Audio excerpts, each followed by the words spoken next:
Afternoon everybody, welcome to the Stadium of Light. Football is back. It may be only the Carabao Cup to some people, but it is the first appetiser for Hull City this season. New life in League One against a Sunderland team today who know this league now, going into their third season here.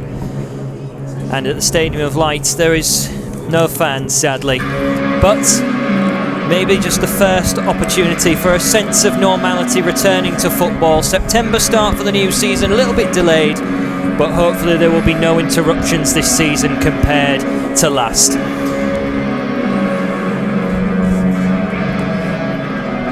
Well, Sunderland runners-up in this competition 6 years ago. They're entering their third season in the third tier, and they paint a picture of how not to escape this division. They missed out only just against various opposition last season, just pipped to the playoffs. Wickham, who were outside the playoffs, of course, ended up reaching the championship. Hull City dropping into the third tier then for the first time since 2004-2005. And will the off-season have repaired the damage sustained in the backdrop of last year's championship campaign, when they picked up, of course, just that victory against Middlesbrough in the lockdown period to go with the New Year's Day victory at Hillsborough against Sheffield Wednesday. The team news today: Hull City and Grant McCann. He promised that there would be some new players starting in this one, and 3 of them start in total. Richie Smallwood, Josh Emanuel and Greg Docherty come into the team. The midfield is completed with the returning George Honeyman to the ground where his career begun. No new faces in the front line, with Malik Wilkes and Martin Samuelson operating wide. Tom Eaves, back in League One, should find more goals. He netted here as a Gillingham man a couple of seasons ago, whilst Brandon Fleming is back in black and amber, having been out on loan at this division for Bolton last season. Rhys Burke, Jordi Device and Matt Ingram complete the lineup. Only the goalkeeper Ingram and Brandon Fleming started Hull's last EFL Cup tie. Sunderland, managed by former Hull boss Phil Parkinson, have a similar lineup to the one that finished last season. Aidan O'Brien is a new inclusion, expected to play on the left-hand side of Will Grigg, with Chris Maguire completing a front three, a 3-4-3 for Sunderland. Dobson and Power are Sunderland's engine room today, with Denver Hume and Luke O'Nien expected out wide. The Black Cats have got a new goalkeeper in Lee Berg today, and they have a 3-man back line of Bailey Wright, Tom Flanagan and Jordan Willis, excuse me. Referee today is Tom Bramall. We are about ready to get underway here at the Stadium of Light, and the first opportunity for me to say hello to David Myler, who's joining me this afternoon. It's only the Carabao Cup to some people, but what an appetiser for the season ahead. Yeah, of course. Look, it's the first game of the season. It's a chance for these lads to impress the manager, obviously, with the league starting next week, so they'll be looking to put in a good performance. Obviously, you can play the games behind closed doors in pre-season and that, but no, it's a competitive game. Yes, it might be the Carabao Cup, but it's an opportunity for them to, go into the start of the season well. Well, we are underway then here at the Stadium of Light. The first time then of the new season. 2 third-tier clubs clashing in the first round of the Carabao Cup. Sunderland in red and white pick up the ball into the penalty area. They go. They're going to get their first foray of an attack, and it's Emmanuel, the new man, who is called upon straight away, managing to head the ball a couple of yards away from Matt Ingram's goal line. It goes out for a throw-in over on the far side. Sunderland picking the ball up from a little bit of cheap defending by Hull City in the first 30 seconds, and Sunderland with a throw-in over on the far side of the field. Cross comes in, and a searching header, but Brandon Fleming gets his first touch of the ball, heads away down the centre. Smallwood, with the captain's armband, is the man who gives the first foul away for Hull City. It'll be a free kick to Sunderland just to the right of centre. Joining us on audio commentary and, of course, TV commentary this afternoon, a run of the lineups in full for both teams. Today, Sunderland line up with Lee Berg in goal, Tom Flanagan, Jordan Willis, Bailey Wright, Max Power is their captain, Chris Maguire, George Dobson, Aidan O'Brien, Luke O'Nien, Will Grigg and Denver Hume. The bench is Charlie Wyke, Lyndon Gooch, Josh Scowen, Morgan Feeney, Remy Matthews, Grant Ledbetter and Dan Neal. Sunderland float the free kick to the left side of the penalty area. Tom Eaves went to make a challenge, and it will drop behind, out of play, just for a corner kick for Sunderland. They didn't get much more, didn't really get the opportunity to have an attack at goal. They fancied the quick corner, however Maguire is going to jog over and take this one. We'll run through Hull City's starting 11 for you in full in just a moment for our audio listeners here on Tigers TV, as Sunderland have the first opportunity. From a corner, in it comes. Ingram can't get there, and Sunderland put it across the goal line into the back of the net. However, the referee has spotted a foul, so Hull City's blush is spared within the first couple of minutes, and there's a few cobwebs that need shaking off by the looks of things. Well, it was just, look, Will Grigg started on the goalkeeper, and I think he's holding him. That's what happened in the end. Ingram, he got fouled, but at the same time, when you have set pieces, you have to defend them well. You know, a team like Sunderland will look to try and score from them, and that's twice. Even with the free kick, they had 2 men get around the back there, and it's the start of the game. It's the first couple of minutes, but you need to be switched on from the first whistle. A big high ball forward, headed away by Rhys Burke. In comes Malik Wilks, new number for him, number 7. Playing over on the right-hand side. Samuelson on the left of the 3, and Tom Eaves in the middle. Be interested to see how Phil Parkinson's 3-man defence deals with Tom Eaves. Will it give the wide men the opportunity to express themselves as Honeyman gets a touch?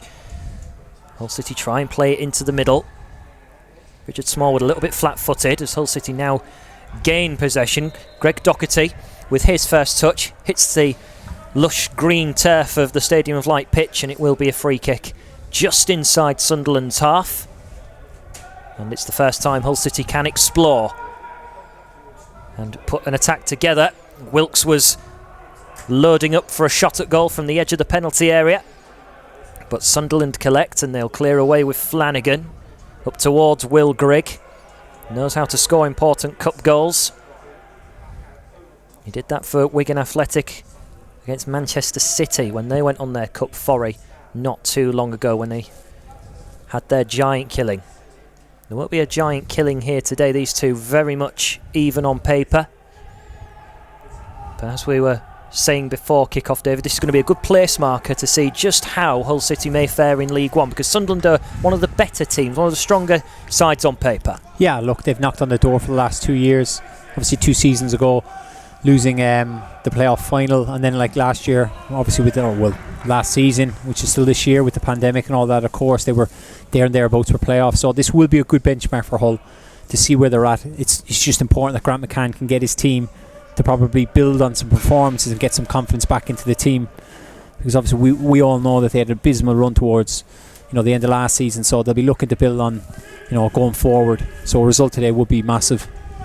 Luke O'Nien with the ball in his hands, throw in near the penalty area for Sunderland on the right hand side. A floated ball towards the 6-yard line. Emmanuel is the man who's going to have to deal with this one. He gets the ball down at feet, and then he will launch it away into the empty stand, which faces us here at the Stadium, like 49,000 capacity stadium, and not a fan to be seen, unfortunately. 5 minutes gone here at the Stadium of Light, 0-0 the scoreline, and Sunderland are the ones who have entered the final third a couple more times.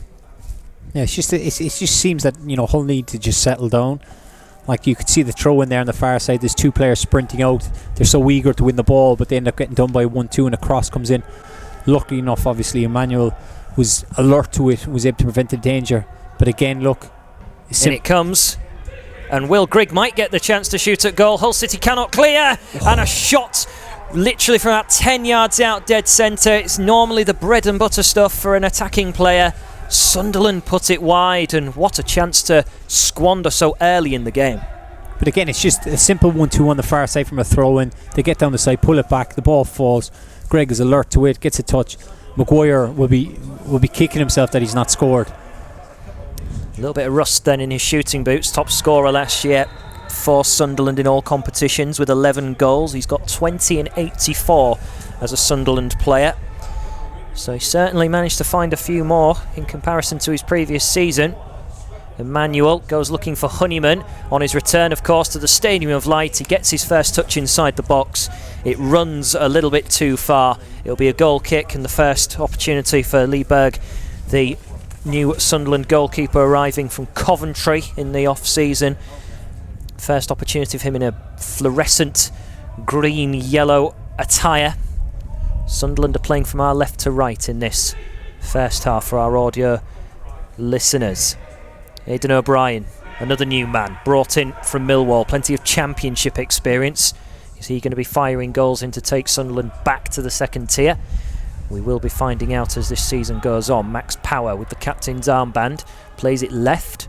Hull City with 3 men over on that right hand side, making it very tricky for Hume, who just has to play a more safe pass. Big pitch here at the Stadium of Light, so a couple of crossfield passing opportunities. In comes the cross for Sunderland. That's sent clear by Rhys Burke, who's got that partnership again with Jordi Device. Clever little through ball on the right-hand side for Sunderland. Big challenge comes in from Richie Smallwood, and the deflection then bounced back off the Sunderland man on this right-hand side. It's going to be a goal kick and a goal kick only. But slightly better from Hull City in terms of organisation, but Sunderland still given that time and space. Yeah, it just looks like the Hull players are just, they're turning over balls a bit too easy when the crosses are coming in. They're clearing them, but they're not, picking up the second balls. But it's quite interesting to note that, that was Jordan Willis, who's the right side of centre half of a back three. They're actually leaving, Sunderland are leaving 2 for 2 at the back. So if Hull can turn over possession in good areas and pick the right pass and play with a bit of purpose, there are opportunities for them, to get 2-on-2, and then that's where you hope that the likes of a Malik Willicks can, obviously create danger or get, create something for Tom Eves or do it himself. Well, they've got the same kit colours as Sheffield United. Sunderland, maybe Phil Parkinson has been on the phone to Chris Wilder with the attacking centre halves coming so far forward and getting into the penalty area. Up at the top level, they know how to do it, and it's inviting other clubs to try and copy Chris Wilder's homework by the looks of things, and it nearly worked. Well, they're not good enough to do it. Let's just put it that way. Fleming with the throw-in. Past halfway it goes. Tom Eves with a shove. It'll be a free kick. And Tom Bramall is today's referee. An experienced man at this level in League 1 and 2. He's never had the opportunity to referee in the Championship. So this is his first opportunity of refereeing Grant McCann's side. Bailey Wright with the big diagonal switch over to the left-hand side of Sunderland's formation. Headed away by Emmanuel. And Wilkes is putting the pressure on. He gets a little bit of a deflection on that, so Sunderland with the ball in their penalty area. And Lee Berge managing to hoist it away, but it can only find the stand on his left-hand side. So a throw-in for Hull City and a chance to actually play the ball at feet in the attacking areas. Yeah, this is where you just want to see them take the time and kind of set something up and just get a kind of a feel of the ball. There's a couple of times they've had free kicks, and Richie Smallwood's been so quick to play the ball that they've not been able to retain possession. So you just want to see them kind of almost get a feel for the ball and feel their way into the game. Honeyman getting the ball off Emmanuel. It's going to be a free kick, not too far away from the penalty area over on the far side of the pitch. Emmanuel going to ground, and a chance for Hull City to swing in a deadly cross. George Honeyman was getting more and more accurate as the back end of the season went on, as he got the opportunity and the ability to continue that trend against his former club, with 5 to aim at inside the penalty area, and Doherty is lurking in the D.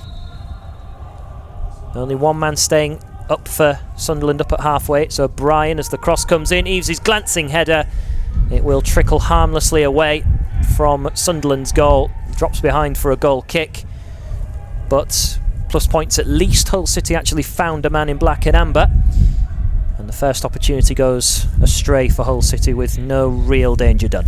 Yeah, it almost seemed that the ball was just delivered a little bit behind Eves, that he couldn't generate the power and the direction towards the goal. But at the same time, there was a lovely bit of work on the right hand side to get into a good area, from a set piece. Just be hoping that they can, improve on that and, test the keeper. Smallwood dropping deep, in the end puts the ball out of play for a throw-in, one end of the pitch to the other, and Sunderland will now have the next opportunity with Luke O'Noyan. Throws it just behind him, searching for Maguire. Maguire contesting it in the air with Samuelson. Honeyman sprinting out as Sunderland whack it over towards their left-hand side. Wilkes is the man who's going to have to press for Hull City. Into the centre now with Power. going toe-to-toe with his former teammate Honeyman. Ball worked out to the left-hand side. In comes the cross, and there was a little glancing flick from O'Brien. It's a safe catch for Matt Ingram inside his 6-yard box. And he dishes the ball out towards Josh Emanuel. In today for Louis Coyle, who is serving suspension picked up during the playoff campaign for Fleetwood, sent off against Wickham in the semi-finals. So he doesn't get the opportunity to make his debut today. Hull City's bench has got Alfie Jones on it, the latest recruit. The bench in full for Hull City is Harvey Cartwright, Dan Batty, Alfie Jones, Sean McLaughlin, Keane Lewis Potter, Max Sheaf and James Berry. As Honeyman comes forward, big tackle comes in by Sunderland in the centre, and the ball will head out of play for a throw-in just inside Sunderland's final third. And Hull look to have settled down slightly after the opening 5 minutes. 13 minutes or so gone here at the Stadium of Light. Smallwood with the header, cleared away by Sunderland's defence, headed back by Rhys Burke. Ball finally drops in the centre, and Bailey Wright can pick out his man over on the left-hand side in Hume. Now Power. Ball worked back into the middle for Sunderland. The press being asserted by Doherty. Nyan working with a little ball down this right-hand side. Now tries to swerve it in. Ingram has got plenty of vision to see that one coming. A simple catch for him. Nothing that he wouldn't do that doesn't come off the training ground. Cleared away. A little bounce on the halfway line as Wilkes thought about coming for it. Here's Greg Doherty. Been told he's been one of the most impressive so far in pre-season training and in the warm-up games against Rotherham. Luke Nyan trying to dig out another floated ball down the right-hand channel, which is simple enough for Rhys Burke to defend. A bit of a mixture in the way Sunderland want to play. There's a touch of direct passing as well, but they do try and work it into their wide areas, especially with the overload of a 4-man midfield and then 3 wingers who are staying wide, trying to make the pitch as big as possible. Emmanuel's header comes in as they went for the big diagonal ball again, and out of play it goes for a throw-in. Yeah, but if you look at it, right, they've got 09 who's pushing high, and then he drops back in, and then Maguire's making the run. It's dragging Smallwood out because Brandon Fleming is going tight to 09. I think he just needs to be more aware that sometimes it's better to have the ball in front of him than leaving it. You know, if he presses out of his position, Richie Smallwood's got to cover him behind. I think Emmanuel's probably adapted to it better there in the first opening 10 minutes. But it's just something Brandon has to watch, because if he pushes too high, then he's going to leave a massive space for runners to run into. And Richie Smallwood's after covering twice, so he needs to be alert to that. He's dropped right in as well as Ingram clears the ball away. He's gone in search of Malik Wilkes, who has one of the delicatest of headers, which finds Tom Eaves, who has to foray over to the far side of the pitch. Smallwood from the throw-in, a little touch to try and find Emmanuel, flicked on by Honeyman, who then gets the ball in his face from Sunderland's clearance, which ends up going out of play for a throw-in. Just looking down at the technical areas to, well, of course, one Hull City manager, one former Hull City manager, Phil Parkinson, back in 2006-2007. It didn't last long at the KCOM Stadium, and replaced by Phil Brown, and it's fair to say he fared quite a lot better. Sunderland regained possession. They've gone for the quick long ball forward, which had Hull City's defensive line backpedaling, and Rhys Burke just hooks it out of play for a throw-in. It almost seems that there's a massive wind blowing down in Sunderland's favour here, because a couple of times, like when Lee Burge has kicked it long, or when the centre-half would be Bailey Wright, they've just managed to get it long. Well, Honeyman goes in for a bit of a shove as Sunderland were about to get into the penalty area with Hume, and it's going to be a free kick in a tight spot. But Sunderland with a great opportunity here to cross the ball in and maybe give Hull City something to think about. 16 minutes gone, Sunderland 0, Hull City 0. Yeah, it's just George.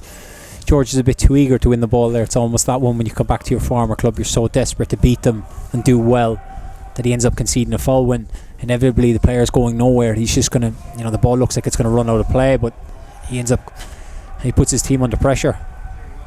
And he's the man who is in the wall for Hull City. Floated ball towards the back post, and a good save from Ingram with his left leg, managing to get something on it to stop it heading into the back of the net. Good connection from Sunderland. The ball will return into the box. Too much power on it and not enough curve. Doesn't find anyone. It drops out of play. Matt Ingram with a good stop. No, again, it just comes from... It's poor from George. Concedes a sloppy foul, and then it's just a little bit of smart movement. Somebody loses their man, and they get her on the back. I think it was Flanagan who got the header. But again, then you're looking on your keeper, and it's a great save from Ingram. And then it's almost you have to get rid of it, get clear of the ball, which they do very well. But it's a warning sign. It's a couple of times they've got in from set pieces. They're chipping away, Sunderland. Here's Emmanuel. Off on the right-hand side. Drops it back into the path of Riesberg. Yorty Device will let the ball roll as much as possible. A little step over before playing it back towards Ingram. He prefers more route one option, going in search of Samuelson on the left-hand side. And the ball just flirted out of play. And just looking down as well at Grant McCann and Cliff Byrne. They weren't too impressed with Matt Ingram there. It's just an interesting choice because you've got someone of Tom Eves' stature who's 6'2", 6'3", and he's kicking on top of Samuelson. Yes, he's a tall lad, but he's not one that you're going to be renowned for winning the ball in the air.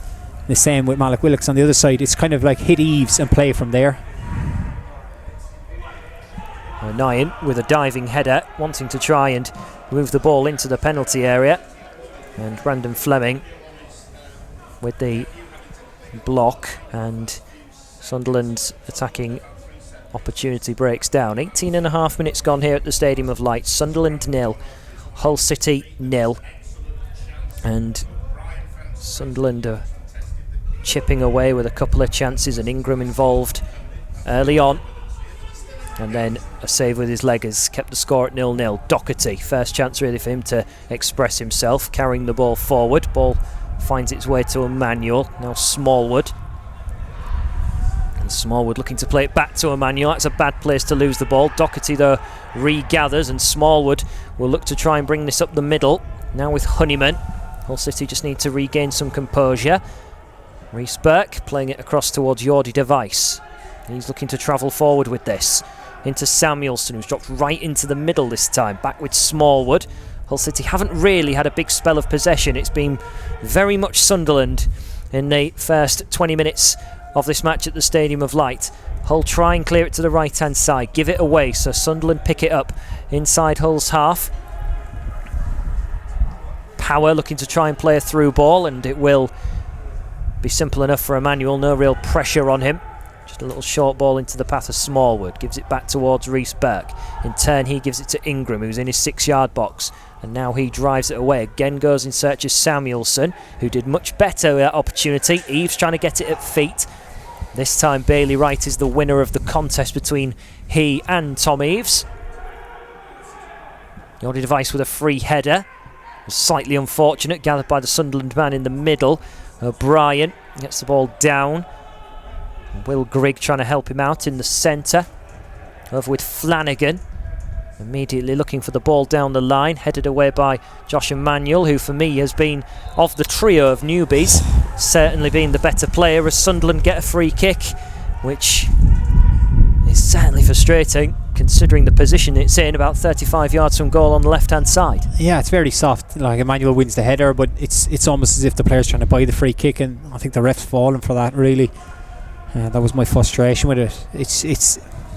It's a nothing foul, but it now gives Sunderland a great opportunity.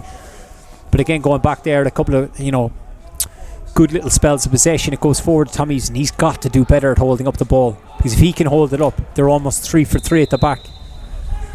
Well, Sunderland to whip in this free kick, and it's headed by Riesberg.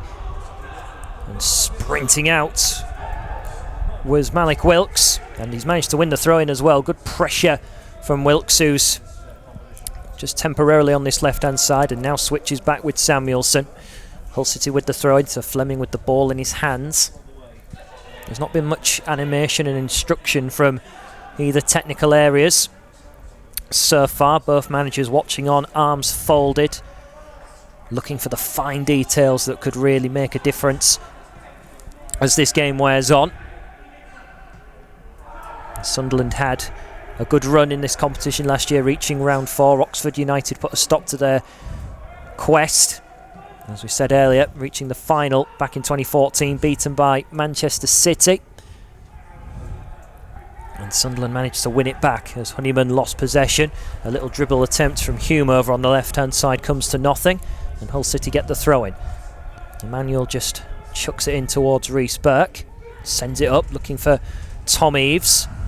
He's managed to head it down into the path of Doherty. Fleming, positive run from Doherty down the left-hand side, looks to try and turn, just loses his footing. He was clipped slightly by Maguire, and the referee decides that it should be a free kick Hull City's way, just inside Sunderland's half, which they take quickly. Just a little ball back towards Jordi Device, now back with Fleming, sets his sights on picking out Honeyman, but the tall presence of Bailey Wright wins that contest. And then not so great header from Sunderland, almost picked out Honeyman again. They cleared their lines defensively, and again the midfield looking slightly on edge, and Sunderland will get a free kick as they managed to finally get it down at feet. And Tom Bramall in no hesitation, as there was a trip in the midfield, and this time Sunderland get on with things quickly. Hull City trying to get extra men and extra cover. Smallwood working at the moment between the midfield line and the defensive line, operating between the two. Samuelson has dropped in as well on this left-hand side. Luke O'Nien plays it back towards Willis. It's not been the most testing of defensive workout so far for Sunderland's back three. Big diagonal ball forward, looking for Luke O'Nien. A little bit overhit this time, and I think the wind was Sunderland's enemy that time rather than their friend, as they are trying to, as you say, David, earlier, trying to use it to their advantage. Yeah, they're just trying to get it down, and I think they're trying to get a kind of a 4 or 5 passes together, and they're looking then quickly to spread the ball with diagonals, to the 2 wide men in the 4 midfield. It's just something that Hull have got to be aware of, that you don't have to be out there too early, but you've got to be aware of where your man is, and that I've got to shift across. But almost once the defender goes out, the other back 3 slide across, and they keep kind of in line together and in sync. Well, free kick goes Sunderland's way on this right-hand side, just in front of Grant McCann and Cliff Byrne. And Willis is going to be the man to stand over this one, as the troops from the back make their way forward for Sunderland. And Hull City have everyone back. Tom Eaves now joining alongside Jordi Device. Doherty heading over to the right-hand side of a black and amber line.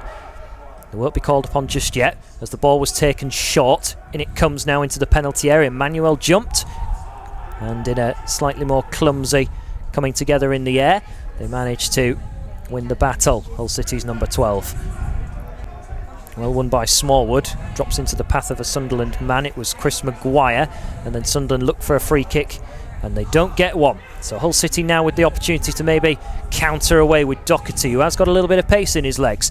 Tom Eaves just drifting over to the left-hand side. Hull piecing together something which is much better than we've seen so far. Doherty swings the ball in from the left-hand side, headed away by Sunderland. Now a little header from Emmanuel. Returned to him by Honeyman. Emmanuel with the first chance to cross the ball. He sticks it up nicely for Tom Eaves, but out comes Lee Berg, the new man in between the posts for Sunderland, and his first catch in open play where he was under a slight bit of pressure didn't really faze him, but that was much better play from Hull City, better construction in the build-up. No, it was, and it started with Doherty getting forward, bringing the ball, but also retaining it in a key area. Sunderland have got their own ideas though, into the penalty area. Lovely ball played across, an inviting ball right into the 6-yard box. It was O'Brien who stretched his leg out trying to turn it home, and the ball had a little bit too much pace on it. He certainly didn't do anything wrong. The ball just surpassed him, and if there'd been any sort of connection, you would have banked on Sunderland being 1-0 up there, and Ingram can maybe just breathe a sigh of relief because his defence let him down. No, definitely. I think Rhys Burke got caught wrong side there, and Will Gregg was able to get down the side, and he just puts a lovely cross, albeit he hit it a bit too hard, but O'Brien's in the right area for a tap in. It's just lucky for us that he was watching, it was just overhit and he couldn't get a touch on it, because it should be a banker of a goal. Big diagonal ball again for Sunderland. It's becoming more obvious their game plan, but Emmanuel filling in today, getting his debut though for Hull City, and he has been the man who many think is going to be the number 2 to Louis Coyle, but he's certainly putting down his opportunity to show that he should be the one who gets the nod rather than Louis Coyle.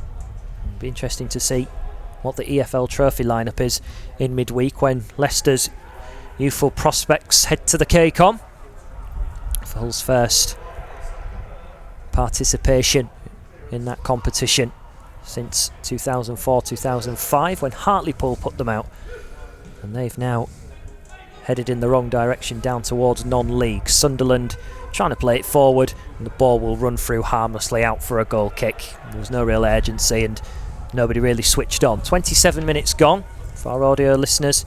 Sunderland 0, Hull City 0. And the drinks breaks appear to have disappeared from this season. Normally at this point there would be a stoppage, an opportunity for the players just to regain some composure and get some advice from the management, but it is, as I said earlier, looking like a return to normality. The only thing we need back is the faithful. Tom Eaves has gone down on the halfway line as he went in for the ball. Samuelson goes in search of finding Doherty. Sunderland will hack the ball out of play through Willis, and just looking back to Tom Eaves, who's rolling about still in the centre circle on his backside now, and I think it was just more of an impact injury as he now falls flat on his back. He'll be feeling the effects of that collision, and this is an opportunity now for the players to get refreshment. Yeah, it's a drinks break. It is the drinks break. Yeah, it's turned into a drinks break when it wasn't meant to be. But at the same time, look, Hull's most positive play came from, Doherty picking up the ball but driving forward down the left hand side. Plays a nice little 1-2, but he was able to retain possession and get it into a good area.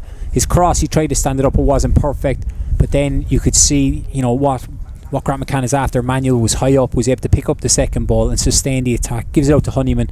Unfortunately for George, he tried to stand it up at the back post, but there was just nothing on it, so Tom Eaves couldn't go and attack it, and Lee Burge came and caught it. But there's a little bit more positivity in the Hull side, albeit yes, the biggest problem they're having is the formation. Sunderland playing the 3-4-3. It's the two wide men in the middle four are causing problems with their rotation with the front wide men. So I think like you can see there now, Grant McCann is obviously giving on messages. I think that's going to be a big thing, because if Brandon Fleming does keep stepping in, it's creating a massive space, and at the moment Richie Smallwood is doing an awful lot of covering that he doesn't need to do, because once the defenders or the centre halves are winning the ball, you want Richie Smallwood picking up the second balls to obviously nullify Sunderland picking them up.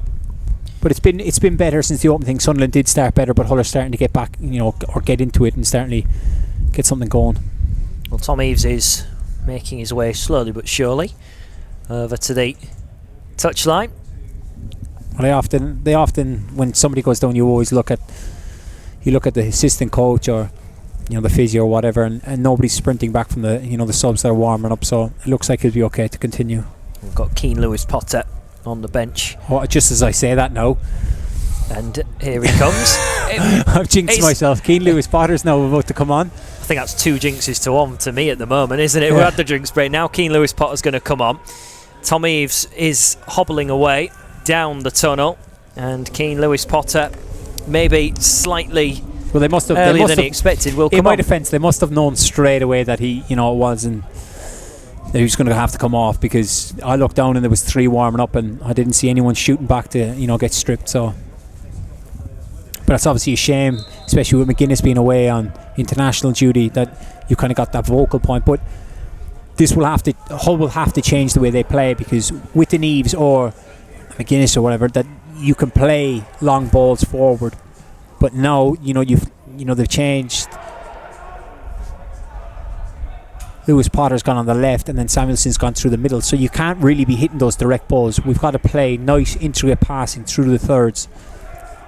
We've proved we can do that with Doherty earlier on, standing the cross up for Tom Eaves. But when you lose your target man, like you say, David, it will make us play a little bit differently in the attacking final third. So we'll see how it materialises. This, I think, is Samuelson's first crack at playing as a striker in Hull City colours. He has done it before. Previously, he's played as a striker for Burton Albion and Peterborough. If they can get decent service into him, good balls into feet, then we know he's got the ability. He has got the drop of the shoulder. He can turn. So if you have, Wilkes bursting in, Lewis Potter bursting in, then that's with the 3-on-3. It will create opportunities. But at the moment, we're still going long all the time, and he's not going to win the headers. It's not his game.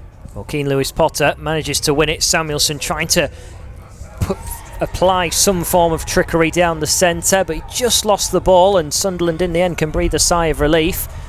But one thing is for sure, with this front line, it will inject a lot more pace.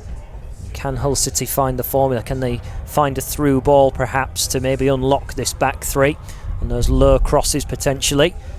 Flanagan not with the best of clearances. Malik Wilkes able to get his toe there first. Plays it to Honeyman on the right hand side. A little bit of hold-up play from him as he now swings the ball in looking for Malik Wilkes. And in the end it falls to the feet of O'Brien, who manages to skip away from Smallwood, gets away from Honeyman. Lovely roulette turn, and now plays a through ball to really end his fine moments as Will Grigg tried to bring it forward into the penalty area, and back came Hull City, got the tackle in. But one man, almost the complete catalyst and architect of Sunderland's opening goal and the opening goal of this cup tie. But in the end, Hull City to the rescue and stopping Will Grigg in his tracks. No, it was a lovely bit of skill there, the old roulette from Aidan O'Brien, and then he releases, Will Grigg, who looks to be narrowing down on the goal, but Rhys Burke does really well to get back. But now again, going back, we've got a set piece to defend here, and we haven't been great in the first 3 or 4 of them. Well, they're all cocooned inside the 6-yard area as the ball was fired in arrow-like, and in the end it runs all the way through, and it'll be picked up by Rhys Burke, who drops the ball into the path of Smallwood, who clears it away up towards Samuelson, went for the touch with his foot and trying to flick it into the path of Keane Lewis Potter. Now Sunderland regather possession over on the left hand side before playing it into the centre for Bailey Wright. Maguire now with Hume, who's been stood up by Emmanuel at the moment, and in the end he hits the deck. Looks at the referee asking for a free kick, but he's not going to get one. It looked like a fair challenge from up here, and then the through ball comes to nothing. It will be hoovered up by Matt Ingram, who wants to positively set Hull City on their way. Jordi Device with the ball at his feet on the left hand side, just stepping away from the penalty area into the path of Doherty, who this time is the one dropping in between the two centre halves. Back to Ingram, who now sends it over to the right hand side for Rhys Burke, who wants to try and set himself on his way forward. Slide tackle comes in from Sunderland. Samuelson tries to repair the damage. O'Brien clean through on goal, right side of the penalty area, but he's pulled it too much to the left hand side, and you would have banked on him to score last season in Millwall colours, but the rustiness looks to still be there.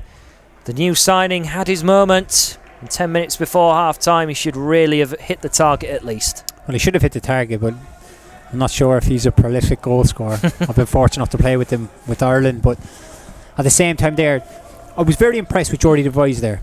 If Tommy's had been playing, he would have knocked that ball long, and they worked it back across. It was just Rhys Burke had come inside. That was his moment to let the ball off. He had the opportunity to play it out to Brandon Flanagan, and he hesitated, and it gets intercepted. But then Brandon's out wide, and there's a massive space for O'Brien to get in. Stuff like that has to be done quicker, because you're only inviting trouble onto yourself. And the way Hull had played there was positive, and it was really good. It's just that Rhys Burke, you got to move it quicker.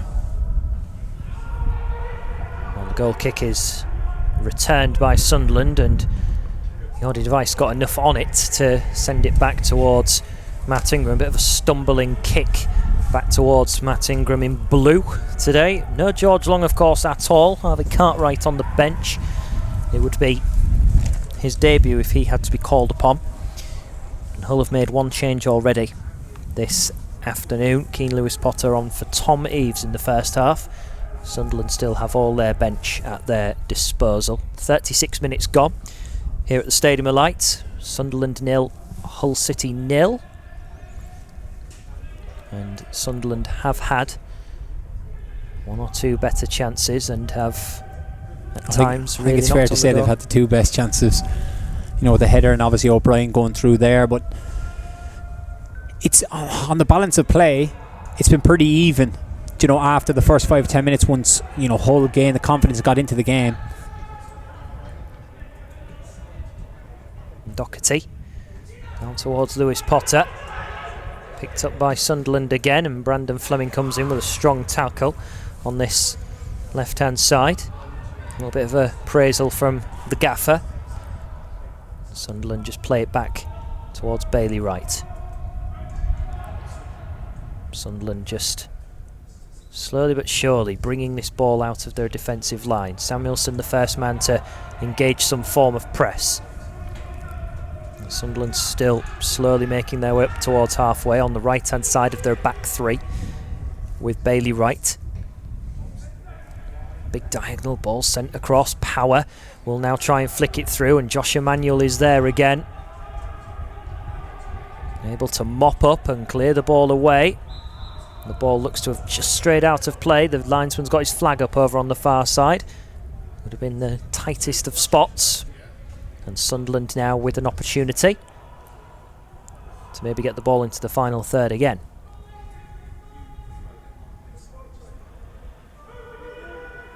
Plenty of movement picked up by O'Brien. But Sunderland this time are sent backwards as Hull City don't give them any passing options forward, and were very aggressive. Luke O'Nien, in comes Smallwood, tries to clear it away but sent it up towards the clouds. Fleming can't time his header well, and Smallwood again battling and scrapping on the edge of the area for Sunderland. Shot cannoned in, big venomous strike from O'Brien, didn't hit the target again, but he at least wanted to have a go. And Sunderland again just trying to plug away. Yeah, it was good work from Smallwood, to win the initial second ball. He didn't really hit his clearance very well. He hit it up into the sky, and then a mistimed effort to head the ball by Brandon Fleming, and then Smallwood ends up diving. But it's just one of those that kind of falls, and it's kind of a hit and hope really from O'Brien, rather than row Z. Hit row A up the top. Well, Honeyman trying to win the ball back. Haven't seen too much from him in the last few moments. Searching for Luke O'Nien, Sunderland, as they tried to hit it from their left side to the right, and they weren't successful, so Hull City get the throw in. 6 minutes of normal time remains in this first half.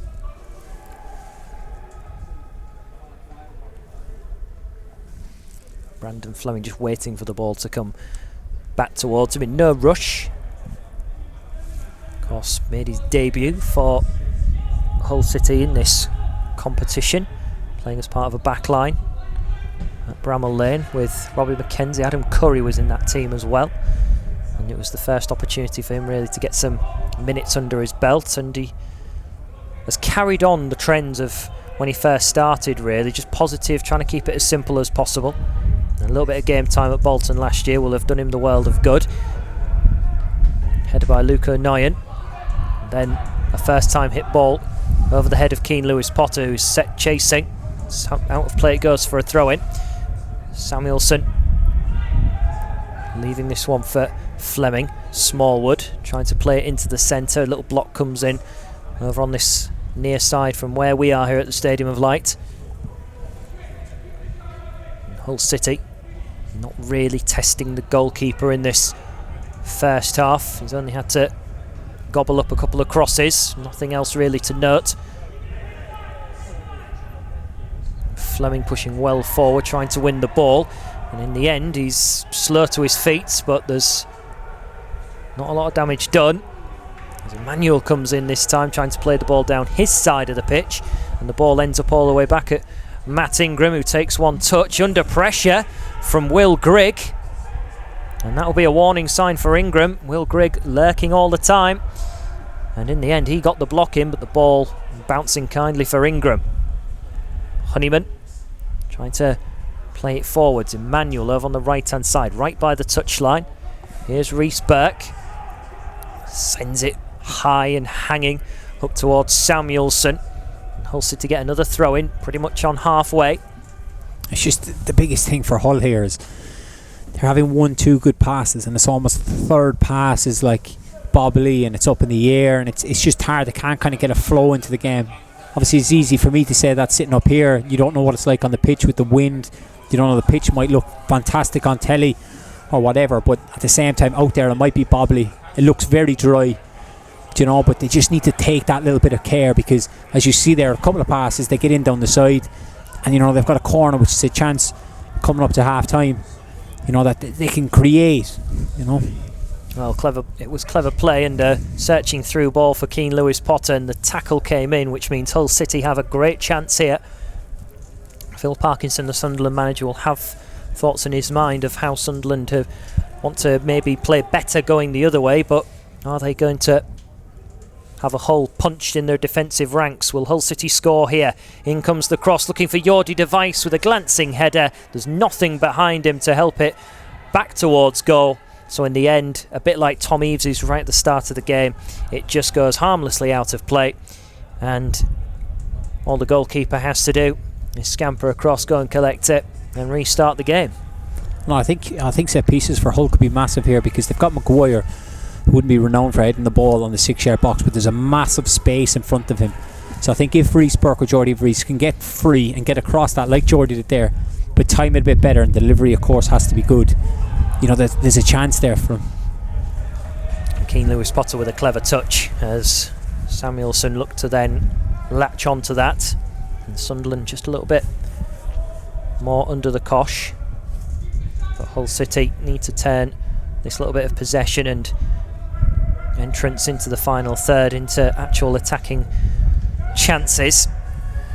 Back in the penalty area with Ingram, with Maguire lurking forward, and O'Brien.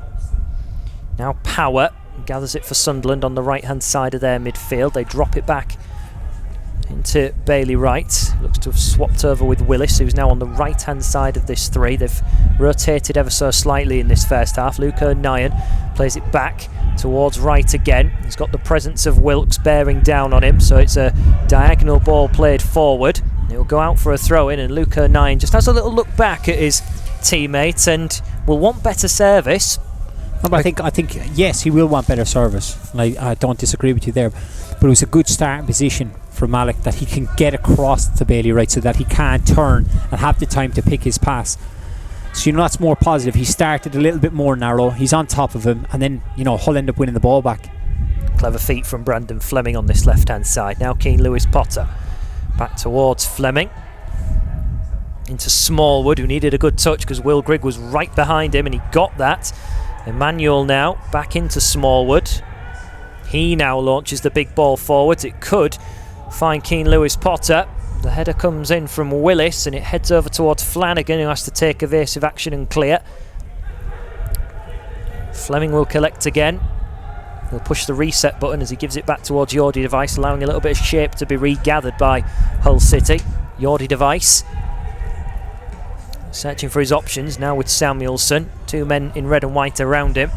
Jordi Device again. There's going to be 3 minutes of added time to conclude this first half here at the Stadium of Light. Samuelson going in strongly with Willis. It was a 50-50. Both went in just as hard as each other on this left-hand side. And the referee gives a free kick Sunderland's way. No, I think he's just being power happy there in the middle of the pitch, because I just felt it was just a coming together, both fairly going for the ball, and it's gone out for a throw-in in Hull's favour, but there wasn't really much in that needed to be a free kick. Well, Grant McCann and Cliff Byrne asked the question towards the referee. And now Sunderland have it right up inside the penalty area. Jordi Device underneath it. Ingram's going to have to be positive, and in the end he clutches the ball into his chest. Didn't get his hands very high, but at least got the job done, as there was the presence of O'Brien just lurking nearby. We want to right the wrongs of the couple of chances he's squandered so far in this game. Malik Wilkes with the chest control, in the end falls back into Sunderland's possession as they head back towards their goalkeeper. Just on that one there, you want to see, Smallwood's got the right intention there, but with a player like Malik Wilkes, you want to play it in behind them, get the defender running towards his own goal, put in the space. At the moment they're playing it to the front three's chest, that they're going to have to get hold of it, which is difficult with the defender breathing down the neck. They need to move it quicker and try and put it in behind so that they have space to run into. Sunderland trying to up the tempo in the centre with a couple of passes in the triangles. Willis now for Luca Nyan, and Brandon Fleming comes in with a tackle. Linesman flags straight away. The referee, no hesitation in giving a free kick, and Fleming gets a yellow card for his troubles. Slightly mistimed, but maybe from the referee's angle it looks a little bit worse than it was. No, definitely it does. It's the way the ball has been played to him. It's slow with no pace on him. Brandon's obviously thought, I can nick this, and he's gone in, but you know, the players just leant across the ball to block the lane so he couldn't touch it, but he ends up going around it and he comes through him. It's just, again, the linesman, you know, he's probably a bit bored out there. He started to wave the flag up in the air. He hasn't had much to do, has he, the linesman over on this? Oh, he's a bit cold. Near side. You can see him just tiptoeing on his toes. The wind is blowing inside the stadium like 16 degrees, but it doesn't feel like that. Every man back for Hull City as Sunderland try to get it in. Not a lot of power and not a lot of height. And a big block comes in on the edge of the area from Doherty. Maguire with the ball back at his feet. This time opts to just drop it down the line for Bailey Wright, who stays forward. In turn gives it back towards Maguire. A little touch from Keane Lewis Potter. And now Hull City have it back with Fleming, who again goes in for the challenge as he tries to get the clearance in as well. That will be the final action of the first half then here at the Stadium of Light. The players trudge off. 0-0 the scoreline. Sunderland with a couple of better chances. O'Brien really should have scored from the right-hand side, and a couple of crosses played in which have been a little bit dangerous for Hull City. In turn at the other end, Tom Eaves and Your Device have had glancing headers, and Hull slowly but surely tried to piece better things together, but it's no real surprise that neither team have found the back of the net in this first half with the finishing on show. No, I think for Hull the most important thing is, look, I touched on it earlier, they're coming, you know, start the new season, the first competitive game. You know, they've done alright in pre-season, but it's when the serious games come, it's a real testament to what you're about. And yes, under Grant they had that, you know, tough run of games last year, but you can almost see that the confidence is slowly getting in, you know, getting back into a few more players. Like even there towards the end, if Brandon Fleming can get that ball out of his feet, Malik Willis made a great run across that if you hit the space in behind, because Sunderland's back three are pushing right up, so there is space in behind. No, of course we're up in the gantry here, so we can't really see which way it's blowing all the time, but there will be chances for Hull. You know, obviously Sunderland have had the main two chances with, you know, O'Brien's effort. I think it was Flanagan with the header, but they've not scored. So I think, you know, going in, Phil Parkinson will be disappointed that they've not taken the lead, but you know, Grant McCann will think, from where we started off in the first few minutes, we've grown gradually into the game, albeit it's been at times slow, but it's been better than it was in the first opening 5-10 minutes. So, you know, plenty of work to do in the second half, but you know, this game is definitely there for the taking for them. Well, half time then here at the Stadium of Light in this Carabao Cup first round tie. All square still, no goals, it's 0-0. Well, welcome back then to the Stadium of Light here. Sunderland 0, Hull City 0. League Cup first round contest, and you have to say Hull City, as we mentioned in the end of the first half, they started to grow into the game. Sunderland with the big diagonal balls, they've tried to create the openings, they haven't been able to find the back of the net though, and that's why it's 0-0 going into the second half. And remember as well, it is penalties, straight to penalties if this one is all square after 90 minutes. Just having a little look down to see if there is any changes for either team. Doesn't look like it. Dan Batty having a good long warm-up, making his way over to the far side now. But as we touched upon at the end of the first half, David, what do you think will be the key things that Grant McCann and Cliff will have wanted to get into the team at half-time? I think first and foremost, set pieces needs to be addressed. Just the fact that they've been beaten once or twice to the first ball, and you don't want to concede from a set piece. It's you know, a pet hate. I know that Cliff spends a lot of time working on it, and it will drive them mad. And the second thing will be just the rotation of Sunderland's front three and wingers in the midfield four, that just identifying when to press, when not to press, when to stay in position, and to be solid and compact. Well, it looks as though Sunderland are unchanged for this Second half, Hull City haven't made any further substitutions either from the one they've had to already. Keane Lewis Potter coming on for Tom Eaves, and Samuelson occupying the role left behind by Eaves. Back with Ingram, in towards Reece Burke. And he's gone for the big ball forwards, looking for Malik Wilks. Bailey Wright facing his own goal, cleared away by the keeper and sent over to the left-hand side. Again, But that's better. Reece Burke has stepped into midfield, and then Malik Wilks has come forward, dropped his shoulder and spun him behind. Now the execution wasn't perfect, but the ball has gotten down the side, and if we can get better balls like that down the side, then Malik Wilks will beat them for pace. We haven't really found his pace in this match so far. Manuel clashing with Hume again. Big cruncher. That's what we like to see, and we'll probably see more of that at this level in League One. Big ball forwards again, but the ball has strayed out of play over on the near side now. Sunderland playing from our right to left in this second half here in the Carabao Cup. Throw in. O'Brien wanting to be clever with his feet again. He had a brilliant moment in the first half, and he's looked to have played it into the middle again. The shot will come in, this time off Maguire. It will eventually drop to the left-hand side of Ingram's goal, and a corner kick. So whatever Grant McCann may have mentioned about set plays at half-time, it's now time to put it into practice. Well, I hope he's mentioned them. You asked me for my prediction of what he would say, and I think set pieces is one. It'd probably been more Cliff Byrne, but you can see Sunderland there. Chris Maguire is just bouncing the ball. It's almost as if they've got a routine. He did in the first half, where somebody came short and they spun around the back. Fought away Matt for Sunderland towards Matt Ingram only. Flying punch takes it out of play for a throw-in. I almost feel with keepers, it's harder to punch the ball there than catch it. You just love to see, a keeper command his area, take that in his chest, and kind of show that if any ball isn't around him, he's going to come and collect it. And also with the set plays for Sunderland, it's been slightly unorthodox, looking at where their starting positions are. Sometimes they've got players right on the post with a couple occupying the D, and there was one down in the first half where every single player was smothered up in the 6-yard box, and it's a little bit uncommon compared to what we saw last year. Yeah, it's just trying to cause havoc. If they curl the ball in the top of the goalkeeper, it's very difficult with. You're not talking about the 5 Sunderland attackers, you're talking about the 5 Hull defenders and those. So there's 10 players in around the keeper. So they're looking to make it a scramble. Back with Wright. We'll go back towards the keeper again. He didn't really have to get his gloves dirty in the first half. Sends it towards the right-hand side with Luke O'Nien. Now Will Grigg sends it back over to that right-hand side. Fleming occupying, but he's unable to get the ball away.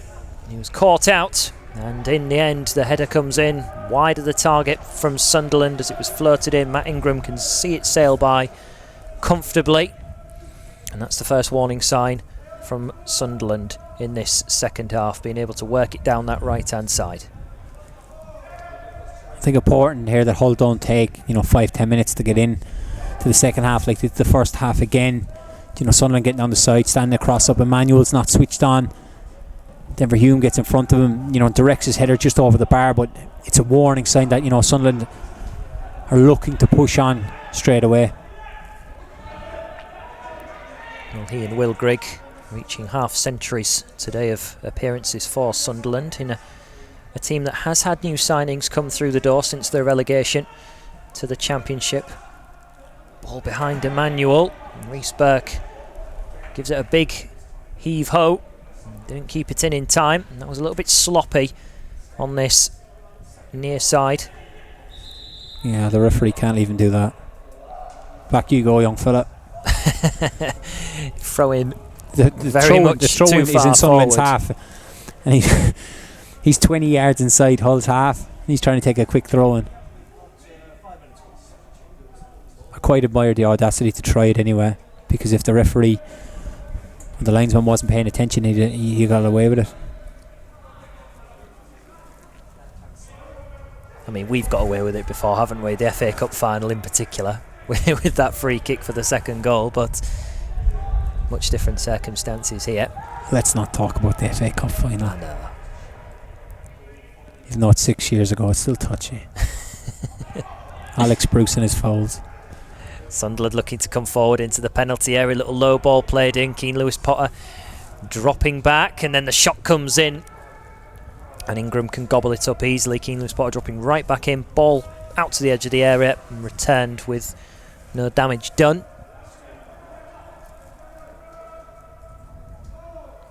Matt Ingram just taking his time, allowing the midfield and defence just to push up a little bit and try and just neutralise any pressure that Sunderland want to put on at the moment. Wilkes goes to jump and mistimes it completely. Emmanuel having to head across towards the touchline. It was a clever little flick back over his head by O'Brien. And Sunderland clear it away again. They've come out a little bit more scrappy for me in this second half. They've obviously trying to play the diagonal balls again, but there has been a couple of times where they've just whacked it away. There's no real I think the ball just fell. The ball just fell to Smallwood, and he tried to be too precise with his pass rather than just, it's the opening 5 minutes of the second half. Just turn them, just get their defenders back 5 yards. Try and make a couple of foot races to see if they fancy it. Well, Honeyman should have gone up for that one. In the end, the Sunderland defence command it, and Rhys Burke gets a slide tackle, and he's just had his hand trod on there, Rhys Burke, purely accidental by the looks of things. And Sunderland's captain heading over to make sure that he's all right. And that one will hurt. Rhys Burke will now get to his feet, and he'll just have to live through the pain just for the time being as he makes his way back into the defensive lines. I'm sure he'll be fine. Yeah, he's a centre half, isn't he? Well,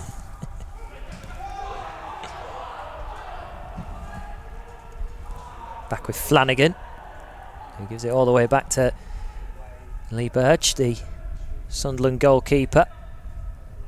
Header by Doherty. Didn't really get much direction on it, just kind of cancelled out the pace that was on the ball. Honeyman goes sliding and unsuccessful, so there's a bit of space on this left hand side for Sunderland to use. Here's Hume, plays it into the middle, and a big intervention by Jordi Device, sticking his toes out, gets the ball back out away from the penalty area, over on the right hand side now for Sunderland. They've got 2 or 3 waiting inside the penalty area. If they can find the cross, it's a little bit more quick routine passing in the zonal area out wide. Bailey Wright now moving it over towards his left hand side with Hume. Emmanuel forced to come and just stand his ground. Honeyman now tries to get in with a tackle. It was a little bit scrappy, and he's given away a free kick in quite similar position to the one he gave away in the first half, over on the left hand side of the penalty area. He's complaining to the referee, but it is a foul. It's just one of those that Max Power's been more cuter than him, and then he's just stepped across him, and George is just complaining. But rather than complaining, get back in, get organised. He's one of the more senior players in the squad. And he should have a fair idea of what Sunderland like to do on set pieces. But just get yourself back in. Stop complaining. He's meant to be in the wall, but now he's got his back to the ball. It's those small little details that the Hull City players need to iron out. I imagine Grant McCann has been telling them, as you can see, there's a player free on the edge of the box here. That are they alert to it? Are they watching it? Instead of moaning to the referee. And Hume, well, he stood very stationary. Sunderland could get the shot in. Big tackle comes in from Smallwood, and now Hull City can break. First chance they've had a counter like this on. Keane Lewis Potter goes in search of Malik Wilkes. He was tripped, and he does get the free kick, and Sunderland will get a booking as well. He's got to do better there. He's made a great break, but they've got a 2-on-1. Yes, he was brought down, but his pass was poor initially. To give the player the chance to kind of get in and get a shot off a goal. But at the same time, it's a good... I called it just before, like with George arguing, the player was free on the edge of the box, but they dealt with it well. It was a good block and a good counter-attack. Might have been Dobson who was having the initial shot on the edge of the penalty area. Hume it was Dobson, yes. And Hull City now with the opportunity. A little short one from Smallwood, and Honeyman tried to curve it in. Doherty, it cannons into the chest of Keane Lewis Potter. Now Maguire will send it forwards down the right hand side of Sunderland. It's a foul. And He's done really well. Well, Fleming went to ground and in the end got back up, trying to link up with Honeyman. And now Sunderland have got a little bit of an overload on that right-hand side. They try and play it into the middle, searching for O'Brien. Yordi Device times it well and can clear the ball away to safety. And you have to say, on his return to the Stadium of Light, without wishing to single out players too much, Honeyman does look as though he is just having a little bit of a struggle in this second half. Just losing the ball a couple of times and giving a couple of fouls away. No, it's a fair assessment. I think, you know, George is at times it's very difficult when you do play against, you know, the club that you probably supported as a boy, and he's come through the books at Sunderland, and then she's left. It was a bit of a sour taste when he did leave, and then when you come back there, you're so eager to do well that you end up trying too hard and just instead doing the things that you know you can, and you know, do them well rather than trying to, you know, do too much. It looks like Hull could be making a change here. Yeah, it looks as though Yordi Device, after initially clearing up at the back. It looks like Sean McLaughlin, is going to come on here. And Grant McCann certainly has not really dawdled about in his decision making when it comes to players who are down, and Sean McLaughlin will come on for Hull City after his very busy campaign last year. 3 different clubs he played for last year, playing for Cork originally, and then St Mirren. Don't worry, I know. This club has always, in my time, and it had a great tradition of Irish players through the spine of the team. And he is a player that carries so much potential as well. Oh, he is. He's an exciting centre half. I think it was an interesting one, obviously, when I heard the talks that he was going to sign with Hull, then immediately going on loan. But it was the fact that they wanted to get him out to get that experience, which I hope he's gotten, that he can now, you know, try and stake a claim in the starting 11. He was maybe thrown into the team. He's putting his jumper back on anyway, so that means, look, it's always you know, nice to see fellas, you know, getting a run out and that, but it's also nice to see that Yordi Device is okay to continue. We'll see how he gets on as Sunderland try and play it down the left-hand side. Rhys Burke's header. Now Honeyman. He has got the opportunity to just dink it over the top. Wilkes, man in the middle is Samuelson. Wilkes has held on to it for too long. Honeyman will now regather. Quick look to see what's available in the box, and the header comes in from Samuelson. In the end, a simple catch. And like you say, David, there is a clash of heads, and the physios will come on again. Much better that, you know, ball down the side. George has picked up a good ball, but rather he took his time. He's picked out Willock. You know, it's just frustrating, to watch that, you know, Willock, if he gets that out of his feet and he plays it through, they have an overload inside, and that's where it comes down to, you know, the clever players playing the right passes at the right times to create for their teams. And if he gets that out of his feet, he comes inside, and as you said there in commentary, it took too long to release the ball. Now, yes, it does get down the side. George Honeyman continues after playing his original pass, stands up across. You know, Samuelson attacks it, but at the same time, like I said earlier, he's not a Tom Eaves or McGuinness that he can power the headers. He's not renowned for his heading. He's more of a technical player. He gets a head on it, but it's tame, so, you know, it's a comfortable save for Burge in the end, but more positive and it's better. And certainly hope it continues on in this second half. Samuelson just getting checked over still. No goals yet in Hull City colours for Samuelson. In just 8 games last year, 8 clubs already at the age of 23. 10 months he's had to wait for a goal. His last one coming in his last stint back in his native land of Norway, as we are approaching the hour mark in this one at the Stadium of Light. Sunderland 0, Hull City 0. Sunderland have had a lot of the ball for the majority of the game, but the chances aren't too big a gulf between the two sides. Yeah, but at the same time, you can have a lot of the ball, but they're not doing a lot with the ball. You know, it's they're passing it around the back and moving it from side to side, but then they're ended up hitting 50, 60 yard diags, and probably from 15 minutes onwards, Hull have adapted to what they're trying to do, and they've understood what way they're trying to play, which has been able to combat it, so that, you know, they're not giving over, you know, mountains of space for, you know, Sunderland to create. Smallwood managing to play the ball forwards. Yordi Device heading into the path of Keane Lewis Potter.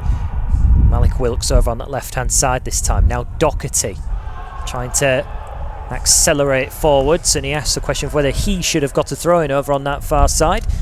The referee gives it the other way, and that was met with a bit of protest. Samuelson in, he comes with a sliding tackle, trying to put the widest of the three defenders for Sunderland under pressure. Bailey Wright. They certainly have. Second half, they've upped the pressure on the centre halves. They're not having, their time to get turned, pick their passes. Like we've seen 3-4 occasions, Bailey Wright launching the ball into touch, and that comes down to the whole forward line pressing, because they're not giving him that space and time. Ingram plays it out towards Yordi Device. He's gone for the big ball forwards, and it looked to be a well-timed run by Keane Lewis Potter, but the ball didn't find him. Over on the right-hand side with O'Brien, looks to get it back off Luke O'Nien. Fleming now into the path of Doherty. I must say that's very well done from Richie Smallwood, because Yordi Device has flown out to the left-hand side and he's left the middle wide open. He's left Reece Burke on his own. And if Smallwood hadn't have read that situation and slotted into that position to stop the counter-attack, Sunderland had a 3-on-1. Bailey Wright will put it out of play for a throw-in. And a little look down towards the benches. Doesn't seem to be any activity for now. 62 minutes gone. Looked for a minute that McLaughlin was going to come on, but Yordi Device, for the time being, looks like he's back to his normal self. Throw-in taken. Smallwood gives it back towards Fleming over on the far side of the pitch. He'll be cleared away by Willis, who sends it into the middle again. Out comes Yordi Device, assertive and winning the ball. Samuelson has gone to try and play it to the right-hand side. Maybe felt that Wilkes was a little bit wider without having a look. And Malik Wilkes looks back towards the man in the middle, Samuelson. It's just a bit of miscommunication. Samuelson's taking it down on the chest. He's tried to spin him in behind to kind of get Wilkes in behind, but he's looked for feet. And at times, I think Wilkes has tried, for the opening hour or whatever, to come short and play. I would like to see him, you can see there Grant McCann passing on a message to go in behind, because he has the pace to beat Flanagan, so you want to see him running behind. It doesn't always have to be to feet. Honeyman. He can't win it. Sunderland have it over on the left-hand side now with Hume. Again, Emmanuel has to come out and meet him. Smallwood fills the gap void behind. Power manages to float it into the penalty area, but it's an easy enough one for Hull City to deal with. The ball could come straight back as Keane Lewis Potter can't get the necessary touch on the right-hand side with Luke O'Nien. Not the greatest touch from him, and as he tries to keep it in play, he slides and then gives away a free kick as Brandon Fleming was able to bring the ball forwards. And one little calamity after another for Luke O'Nien out wide. However, for Hull City, the attack nullified, and maybe opportunity to get the ball up the field this time as everyone shuffles over to the far side of the pitch. Big booming kick. Samuelson maybe got the slightest of touches. The ball didn't really change direction, and now Sunderland pick it up on the left-hand side. Honeyman scampering back, and then Reece Burke covers all the ground before Maguire has the opportunity to really do anything. And Sunderland get the throw-in, but is in a dangerous area down in the final third.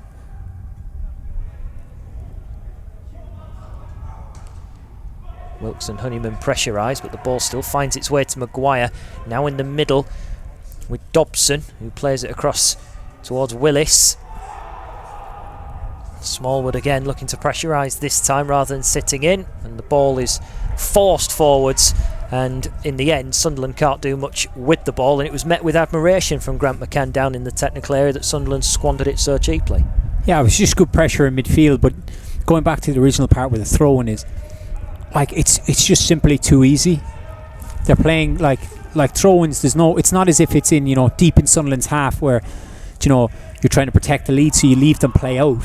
It's just they've got to be more alert, more sharper to players, and stop that. Honeyman in towards Jordi Device. Now trying to step out of the defence and looks to play it long down the line for Keane Lewis Potter. It's weighted well. He doesn't really break his stride. Now gathers it about 5 yards away from the corner flag, and in the end he tries to give the ball back towards Doherty, and in the end he loses out. Rhys Burke though will cover in behind Jordi Device, put the ball out of play for a throw in. I'm really nitpicking here, like, but it's great work from Rhys Burke, but I want to see Emmanuel tuck round quicker, just in case that if there's a bobble and Rhys Burke misses the ball, there is a wide space then behind, because Jordi Device has stepped in. That you just want to see Emmanuel tucking round to add that protective cover that he knows, I've got my man behind me. Hull City win possession. Doherty sending it across now towards Rhys Burke, who takes his time before picking his pass. It's with Emmanuel, who's pushing a little bit higher. Managed to step away from Dobson, and in the end the ball goes out of play for a throw-in. It's just a little bit of a phase for Hull City where they're giving a few throw-ins away and maybe just affecting the tempo of what they want to do. Because ever since Samuelson's chance, haven't created anything else. Sunderland up in the final third. Now with Denver Hume, in comes Honeyman with a sliding challenge. Got a piece of the ball, so Doherty can maybe bring it away. Loses it cheaply, but regathered this time by Emmanuel. Honeyman can only pick out a man in red and white who was close by. And now Sunderland again, slowly making their way towards the penalty area with Hume out wide, who digs out across, aiming towards the back post. Header comes in, into the ground, straight into Ingram's gloves after that. Nothing really too troubling, but again, Hull City a little bit too eager to get the ball forward. Ingram cannons it away, and it went straight out of play for a throw-in. Yeah, you can see what Ingram's trying to do. He's trying to put it in behind, to get Malik running onto the ball, but take your time. Like, if you want to play that ball, you've got to execute it perfectly, because now they've just turned over possession. Sunderland are 5 yards, from the Hull half, looking to build up, and it's just come from mistake. A couple of times there, George Honeyman turning over the ball too easily, but then it's the reaction after. It's lazy. You got to get up quicker and get back and get men behind the ball. Be solid and compact so Sunderland can't break you down. Into the penalty area, Sunderland come, a little low ball across. Offside, Flag's up offside, on the flag is up. Sunderland had the ball in the back of the net. It's a good job that linesman's warmed up anyway, because that flag went straight up. He's had a little bit of time to get up and down that half this time, but an overstepping of the mark by the Sunderland striker, and Hull City are not behind after 68 minutes. And Sunderland did have the ball in the back of the net, but an overstepping of the mark keeps the scoreline at 0-0. Smallwood going up with O'Brien. Luke O'Nien. Sunderland seem to flow a little bit better in the wide areas as Fleming clears it away. Samuelson picks it up. Smallwood, big circumference of space around him. That's good work there. They've been unable to keep the ball for a little bit there, and for Smallwood just to take 2-3 passes and compose the team. Don't try and force it. Referee doesn't want to give that, even though he gave 3 of them to Sunderland in the first half. Just typical, isn't it?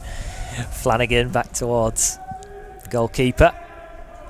Sends it forwards. Hume. And the runner in Will Grigg. Now plays it now to O'Brien, and again clever little cut back onto his left foot. Grigg tries to tee up on the edge of the area, and back again comes Keane Lewis Potter, who sweeps the ball away to safety. Allows Hull City to come back out. Samuelson occupies the place that Keane Lewis Potter would have been on that left-hand side. Sunderland try and work it into the middle, and in the end Honeyman can gather very easily. Not coming together between Wilkes and Wright off the ball. The linesman's missed that one there. He's brought Malik down as he's tried to make the run in behind, and he spotted it, is he? There we go, yeah. Oh no, he's calling the two of them over. Well, he's certainly been told about it. Now whether or not there was a bit of grappling. No VAR in the Carabao Cup, is there? Unfortunately not. We don't even have the monitor to get an action replay of. I just at the time I looked at the front three's positioning to see what was happening, and Malik has spun to go in behind, and he's just dragged them down. I think the Hull KR, Hull FC might want to sign him after that tackle. Well, here's Samuelson. He's managed to keep a hold of it as Sunderland tried to clear their lines. Tight spot over on the far side. Samuelson in the end hits the deck. Sunderland want to clear. Smallwood up towards Doherty. Fleming. Yeah, that's good. That's good from the referee. He's looked at playing the advantage, but it was a foul on Doherty. But it's in a good area to get a delivery into the box and try and test the Lee Burge in the Sunderland goal. Well, it's in a more familiar position for Honeyman. Sort of area where he whipped one in the lockdown period of the Championship season, which resulted in Hull City finding the back of the net, and Fleming's over this too. Burke and Jordi de Wijs up inside the penalty area. Honeyman swings it in, it looks good, but it's just wide. It came off a Sunderland man. Corner kick. It's a fantastic ball in a great area. It's just about to bounce in and around the keeper, and I think it was Jordy Willis who's flicked it on out for the corner, but it's a terrific delivery. It's just a shame that you don't then have a player like Eves on the pitch to add with the centre halves for that attacking prowess going in with a delivery like that. Well, Fleming has jogged across to take this one. A few options to aim at inside the penalty area. Towards that back post. There's Jordi de Wijs, and that's a foul. Well, it did look like a penalty. Jordi de Wijs protests immediately. There was a few protests on the pitch as well. Yeah, albeit it would be a soft penalty. It would be a soft penalty. But at the same time, Jordi Wijs has done so well to beat his man, get around the other side of him. It's a good ball. He's in a good area. He's got a free header. He gets nudged in the back, all right. But it would be a soft penalty, but it is technically a foul. Well, the referee jogged away straight away. He's not interested one bit. Sunderland in turn now have a throw-in up in Hull City's half of the pitch. 73 minutes gone.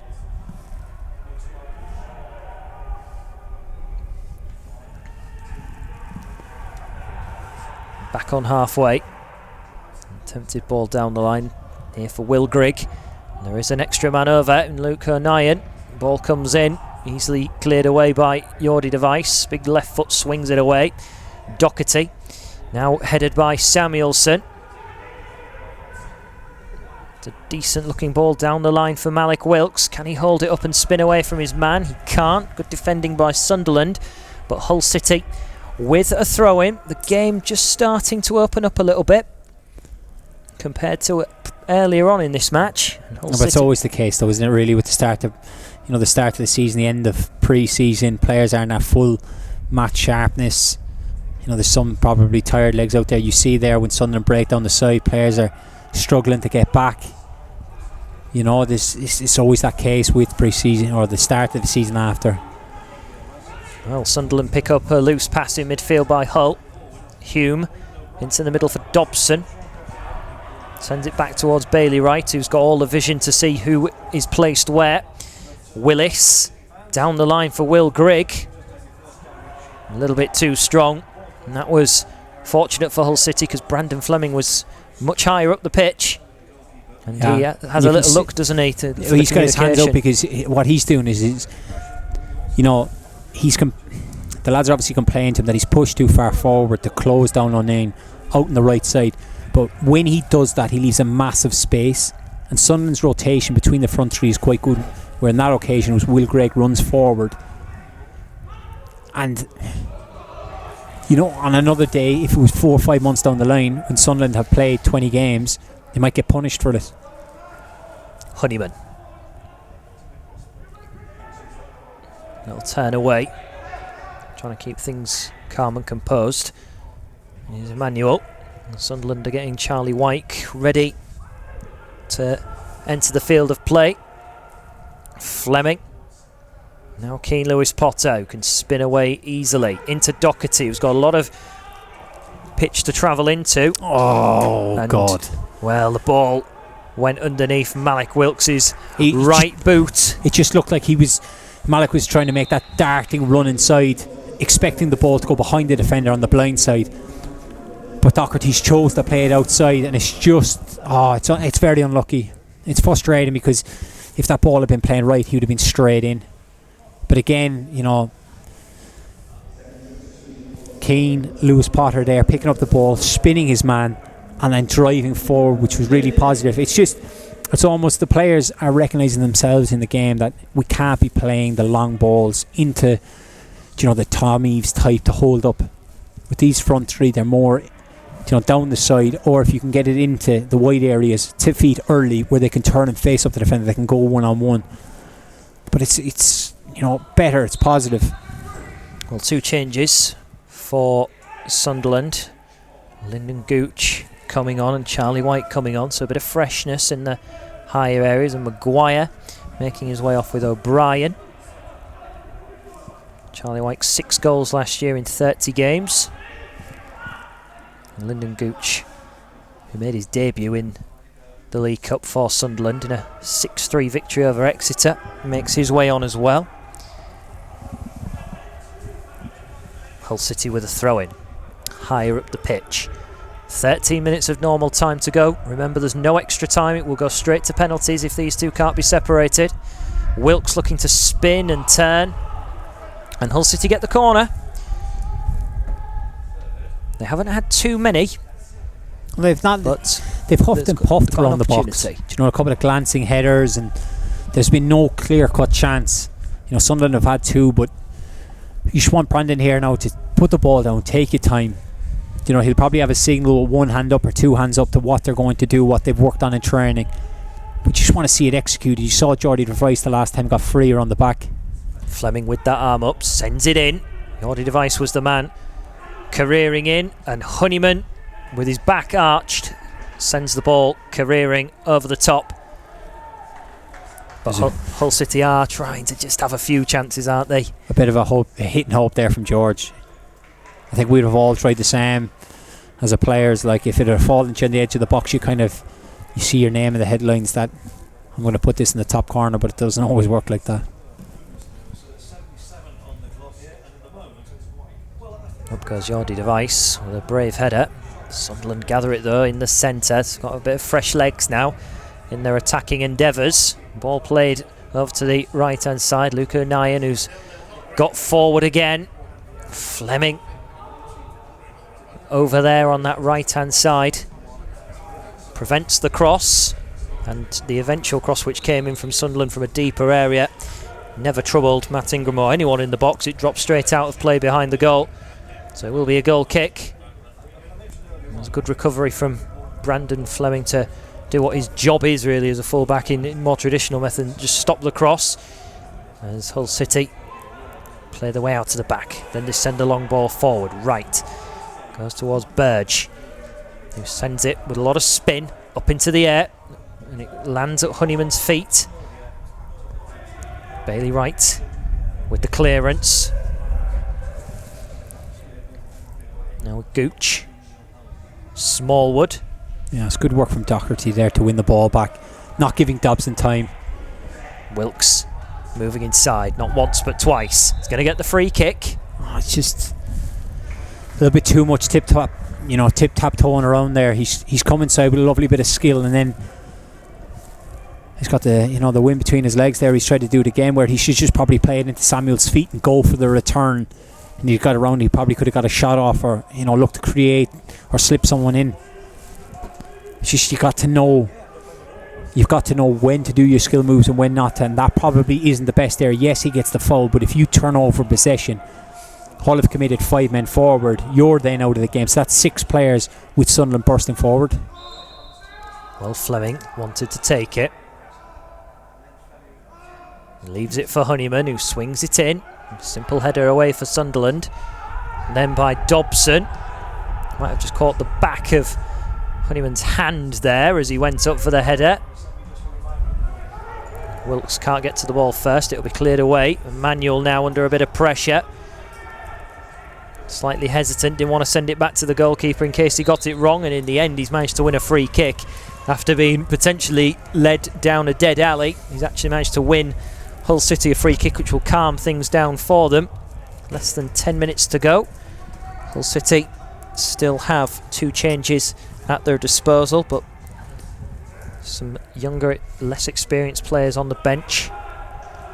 Max Sheaf and James Berry are 2 who could add something more attacking. Dan Batty in the centre of the park, completed by Alfie Jones and Sean McLaughlin, the 2 centre halves who have a place on the bench.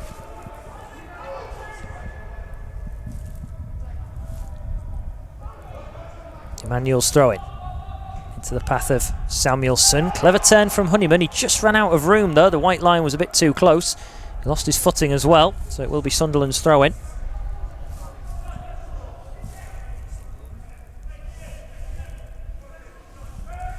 Throwing down the line. Honeyman. Rhys Burke. Sending it forwards again. Bailey Wright, commanding header. Doherty. 2 men around him in red and white. Just heads backwards into the path of Smallwood. Wilkes will accelerate forward. Burge comes to the edge of his area, clears it away. Gathered by Smallwood. Wilkes is going to be offside, so he's not going to get himself involved too much. Lets the ball run towards Lee Burge. But Sunderland can reset. 8 minutes to go here at the Stadium of Light. Sunderland 0, Hull City 0. Big commanding kick, which is allowed to bounce. Honeyman just trundling towards the ball.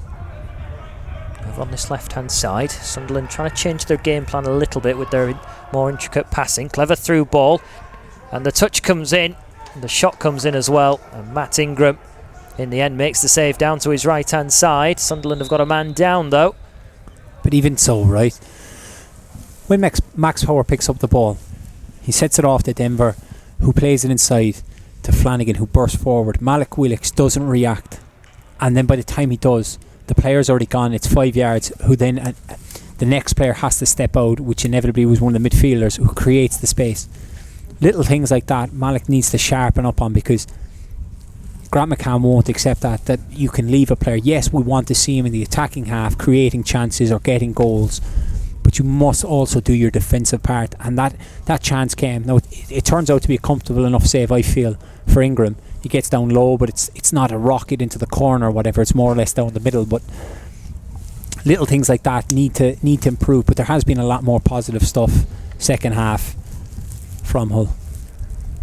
Well, one last maybe refreshment and words of encouragement and advice, with not much time left to run here at the Stadium of Light. 6.5 minutes of normal time plus any stoppages. 0-0 between these 2 League One clubs, who many expect to be at the right end of the table come next summer. Of course, it starts on Saturday. Hull City head to the southeast to take on Gillingham. Before that, of course, the EFL Trophy makes its way to the KCOM as Hull City face Leicester and their young prospects. And of course, you can have a couple of older players in the team, maybe return for Eldin Jakupovic. Oh, don't. Well, the linesman initially wanted to give the throw in Hull City's way, and then nothing about him. A change of direction. Yeah. Easily persuaded by a few screams and cheers. You could see all day. Like, he's 2 feet away from it. I'm probably 100 feet in the sky, and I could see that, there was a Hull ball.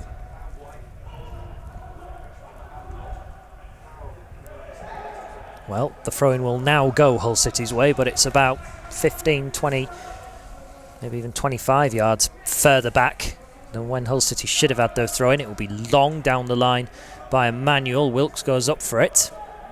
And now Hull City will get another throw-in. They've made a little bit of yardage. At least, slowly but surely, they are trying to piece something together. Emmanuel with the ball in his hand. As you can see, look, there's 4 ahead of Smallwood and Honeyman. There's not much movement. Well, Wilkes gathers the ball, and Hume lost his footing whether or not there was a coming together, and he has a word with the linesman. He wasn't particularly happy. Linesman didn't even look him in the face as Sunderland play it over towards the right-hand side into the sunshine with Luke O'Nien in the middle now for Sunderland, working it across, looking for power. The captain, Hume, back inside. Hume goes over again. Honeyman now with the job of trying to get across, and in came the cross by Sunderland, and it falls behind again. Lots of power on the delivery. It did start to curve, but not enough for Sunderland to create a chance. But it's good though. They're making Sunderland, cross the ball from 25-30 yards out, where it's a very difficult cross. It's kind of the area where we see the likes of Kevin De Bruyne flying the ball across the box. But they've just not been able to create much in Sunderland in the last 15 minutes or so. So cleared away by Ingram. Headed by Sunderland, gathered by Charlie Wyke. Big ball forwards. Looking for Will Grigg. Yordi Device shepherding across, clearing the ball out. Sunderland look very eager to try and get on with things. That's one of them we'd call a show for the fans, where you're desperately trying to get the ball back on the pitch, but there's no one around them.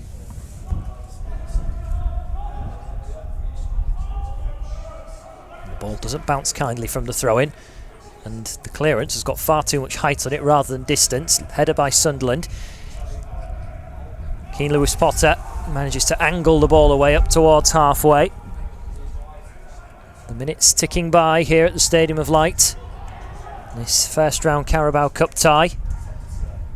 Samuelson heading backwards. Yordi Device tries to send it in the right direction. Sunderland gather again with Denver Hume trying to link up there. And the ball not great by Lyndon Gooch, and it will run out of play for a goal kick. Still nothing from the bench, it would seem, for Hull City at the moment.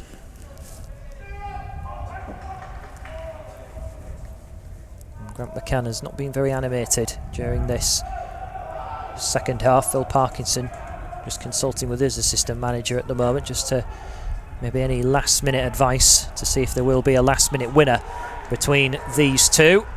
Bailey Wright wanted Lee Burge to come and get it, and really the keeper was never going to head out of his penalty area to clear that one away. So Hull City with a chance deep inside Sunderland's half. Over on this right hand side, Josh Emanuel will take the throw in again. 5 up for Hull City. Honeyman down now towards Emanuel.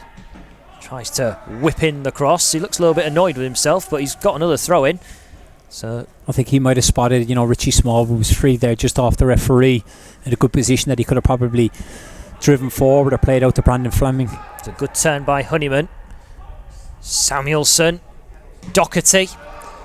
Ball maybe needed a little bit more power on it to get to Doherty earlier. It was closed down pretty quickly.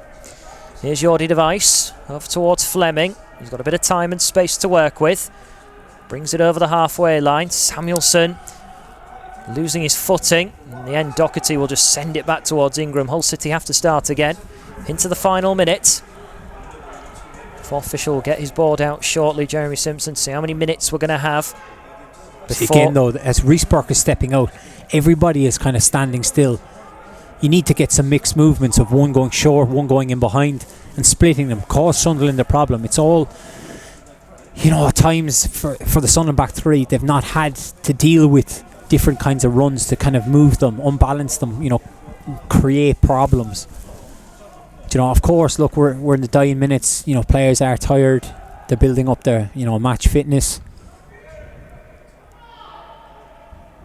Well, Doherty is able to just step away, and on he goes down this right-hand side, but he's just taken it out of play. The endeavour was there, and you can see the frustration on his face. He puts his hands to his head as he makes his way back into the midfield. The fourth official has given 4 minutes of injury time then here at the Stadium of Light. 4 minutes left. for there to be a potential winner who's going to be heading into the second round. Of course, it would add to the early fixture congestion, of course, with the season starting later than usual, and the EFL trophy also chucked into the mix as well.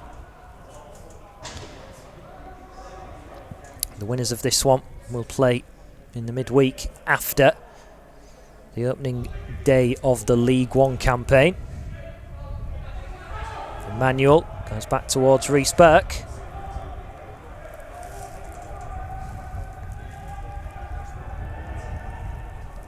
Fleming over on the left-hand side. The touch from Doherty. He's got plenty of pace in the tank. He manages to try and get the cross in. In the end, he's sent careering over the sponsor hoarding. A little bit awkward, but it's a good run. It's a good run. You can see there, Lewis Potter is just kind of looking around, kind of like he's pointing for Doherty to make the run. But once he makes that run, I want to see Lewis Potter turning and spinning and firing and running as fast as he can to look for the next one. Because if Doherty had gotten that cross off, it might have fallen to him, and then it's a kind of a what if I was there. He needs to make those movements. Honeyman. Could he sink Sunderland with a good cross? Samuelson into the middle. It was searching for Malik Wilkes. Little header from Jordi Device. Not well cleared by Sunderland. And Hull City will get the throw in. Approaching the halfway point of this second half stoppage time, and Hull City have the ball where they want it. Down in Sunderland's final third. Emmanuel taking as much time as he can with the ball in his hands. Into Honeyman, who just drops it back into his path. Honeyman tries to chip it into the path of Wilkes, who spins away well, and there's a few appeals and a free kick. I think, a bit theatrical. That's where the referee hesitated, but at the same time, if you don't go down, you don't get it. I think he was just unfortunately outside the box. Yeah, there were some strong appeals around the referee. It was just outside the penalty area. But again, it goes back to what I was saying earlier. Like, the ball just comes from the throw-in from Emmanuel into George Honeyman, who puts it in behind, and he spins and he goes and he causes Flanagan a problem. It's something that Doherty, Honeyman, Smallwood should have done more of, playing the ball in behind. Honeyman and Fleming over this then, so the minutes have ticked by in this stoppage time, and we will be about to head into the 4th minute of stoppage time here in the first round of the Carabao Cup. It's Fleming who swings it in. Out comes Lee Burge with a strong punch. Over towards the right hand side of his penalty area. Smallwood goes down with Wilkes. He's going to buy Hull City a corner as he tried to dig out across. 2 men around him in red and white. And Sunderland having to do the defensive work throughout the stoppage time. And George Honeyman has another opportunity to sink his former employers on his return to the Stadium of Light for the first time. Right-footed cross. And it swings. And Lee Burge will come out and collect well. Good. Wants to get it away. It's a good foul, that. It's a very good foul. Because Lyndon Gucci made a great burst forward. And we've seen there during the opening game, the times that Burge has kicked the ball, he has got a long kick. Well, there won't be... He just stopped. He stopped the counter-attack. Now, who knows whether or not he would have scored, but at the same time, penalties. Yes, penalties in the first round, so it will be the spot kicks. There won't be as much as an intimidation from either end of the ground this time for Hull City to deal with. So it will be very much a level playing field from 12 yards, and Hull City have managed to keep Sunderland out, and it was kind of their Achilles heel last season. They didn't score enough goals. Did have the ball in the net at one point. It was chalked off for offside though, from a clever cross from the right hand side. But for the meantime, as the players get their breath, it will be penalties to decide which one of these two heads into the second round of the Carabao Cup.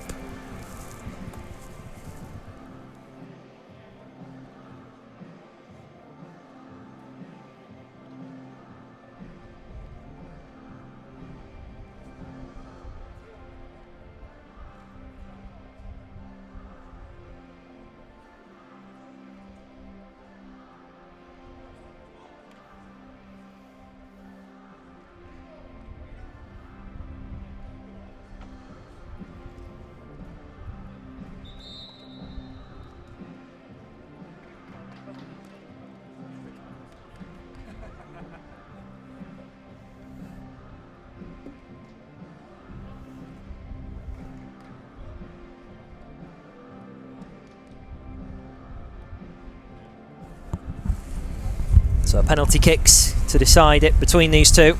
Two captains being called in by Tom Bramall. 0-0 then after 90. And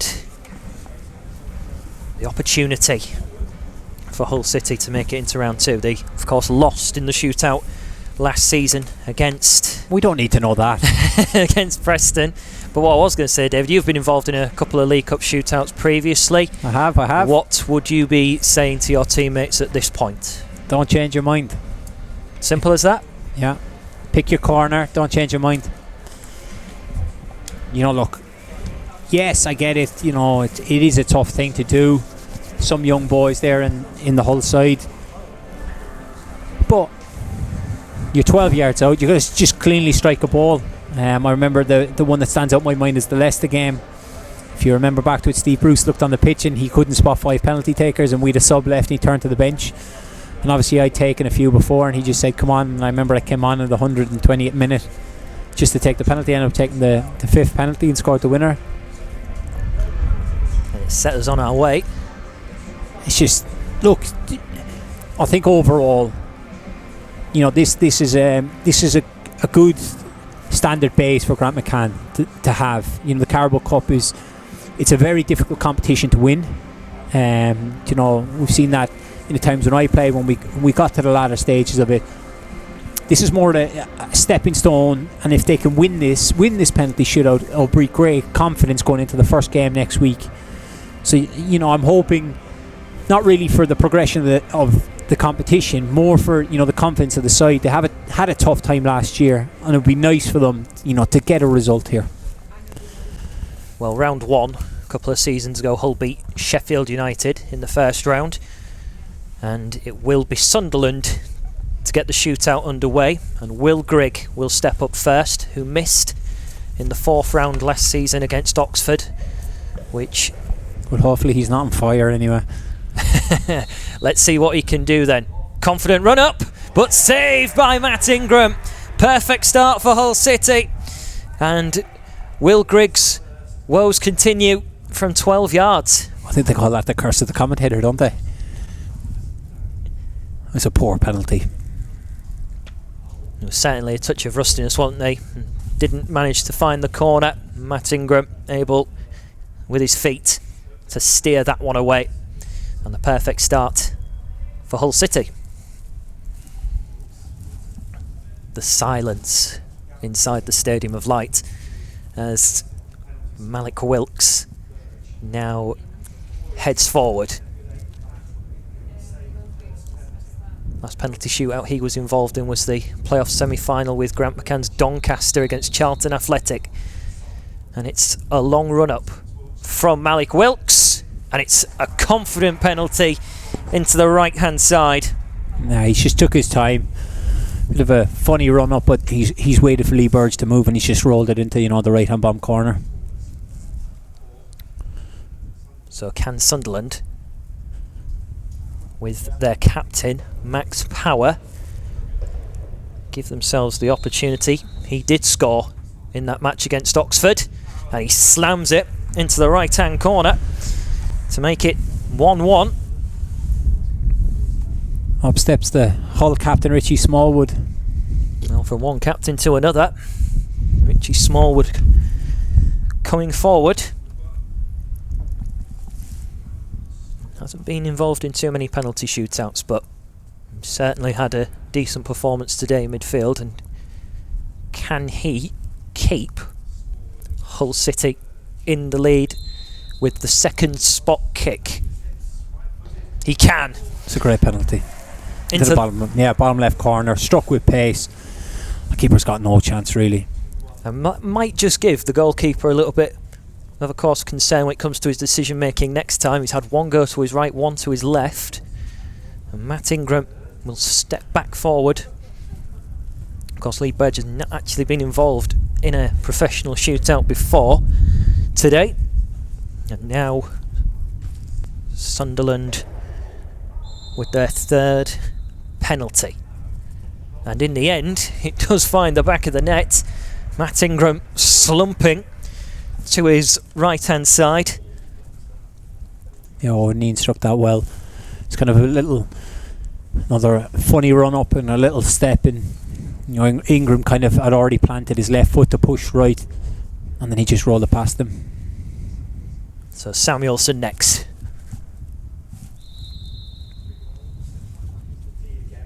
And again, it's a slower run up, and Samuelsson with a punch of the fist into the left-hand corner. Keeper guessed right. He's guessed right on 2 occasions, and he's been close to the ball, but the power and the accuracy has seen the ball hit the back of the net. So Hull City are 3-2 up after 3 penalties each.